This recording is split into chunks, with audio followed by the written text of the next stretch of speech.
Évidemment, évidemment, et il faut le dire, il y a des policiers qui sont racistes. Il y a des plombiers qui sont racistes, il y a des jardiniers racistes, il y a des journalistes racistes, il y a des racistes partout. Et le racisme, quel qu'il soit, et d'où qu'il vienne, de quelque communauté qu'il vienne, doit être condamné pour ce qu'il est, c'est-à-dire pour quelque chose d'absolument scandaleux et qui abaisse les conditions humaines. Mais je ne laisserai personne dire ou sous-entendre que la France est un pays raciste, que les Français sont racistes. Voyez-vous, je m'appelle Rafik Smati.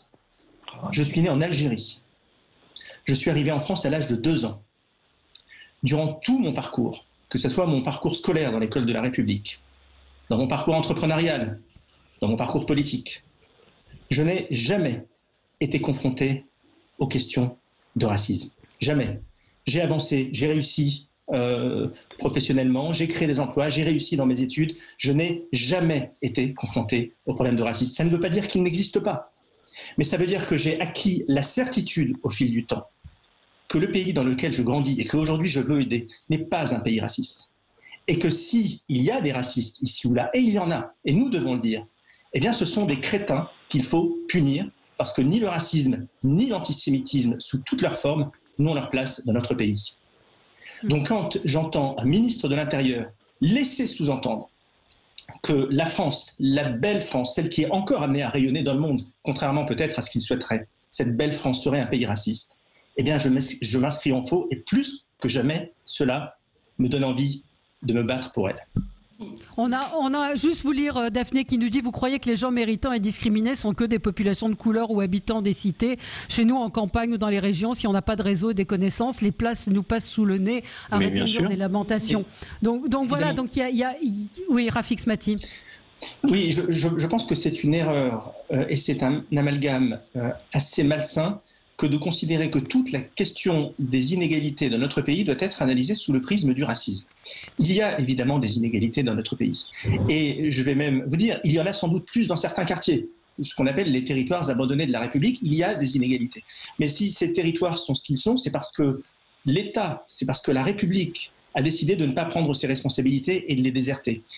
Et il y a aussi un problème d'ascenseur social dans notre pays. Il faut aujourd'hui 6 générations pour s'élever socialement de notre pays. Ce n'était pas le cas il y a 50 ans. Mais cet ascenseur social, il est bloqué pour tout le monde. Il est bloqué pour le petit jeune de banlieue qui veut se battre, qui essaye d'apprendre l'informatique parce qu'il rêve de devenir informaticien, mais ça sera extrêmement difficile pour lui. Mais ce problème d'ascenseur social existe aussi pour le jeune collégien qui habite un village dans ce qu'on appelle la France périphérique, dans les grandes banlieues, qui lui aussi, d'une certaine façon, sera confronté exactement au même problème. Et quel est le point commun de cette impasse? Parce qu'il y en a un, c'est l'absence de futur.